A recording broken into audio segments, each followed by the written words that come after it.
Well, Joe, let me tell you first, when I moved back to Chicago in 1984, I worked Saturdays and I covered Operation Push. I spent a lot of time covering Reverend Jackson and the news conferences. It was not uncommon for Reverend Jackson to call after your story aired and tell you what he thought, that perhaps you could have looked at it a different way.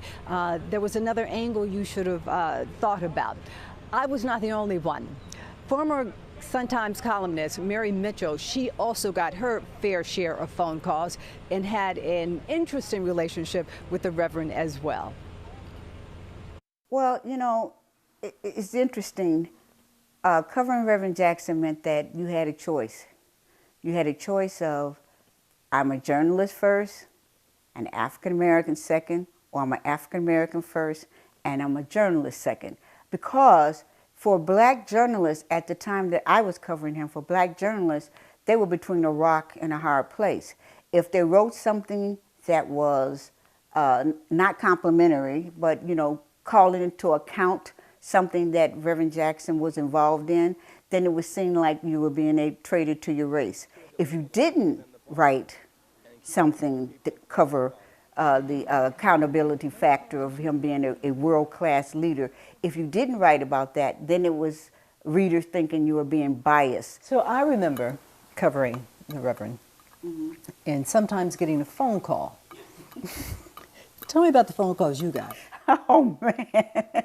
I did get phone calls after covering a story, and I came up on a different side than Reverend Jackson did.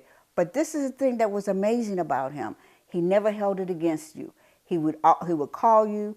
He would tell you that what he thought, where you went astray with the story. He would push his narrative. He knew how to get the journalist to tell his side of the story, because he came back at you not in an angry way, not being upset about it, but he came back in a way of a teacher to educate you about what you missed. That's interesting.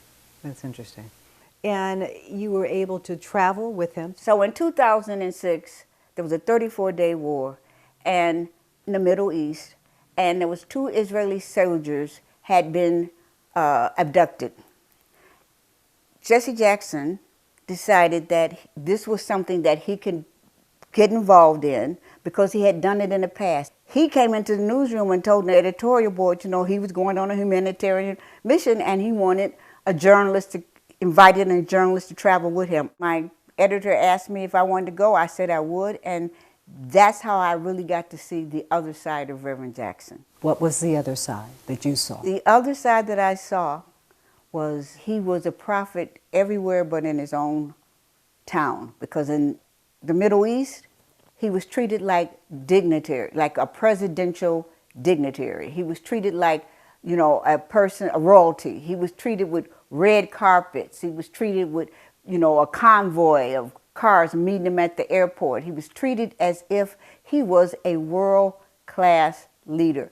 Now, I had not seen that side of him. You know, I've seen the side of him where there was controversy over this, something that he said or something that he did that people didn't like, you know, and then you had to come down on one side or the other. But I hadn't seen where he was adored to the point that people would stop us every 100 feet or so. People would stop to get his autograph. People would stop and say, we love you. People would stop to say, you bring peace, you bring hope. It was an amazing journey to me. It was like he was a teacher, that he didn't have to call me up and tell me this is the part you missed. He showed me the part that I missed. Reverend Jackson gave a lot of respect to black journalists.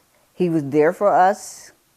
When something we would have been treated unfairly or felt that something was not fair, he would get involved and he would educate us. There were positive things going on in the community that we were not reporting on.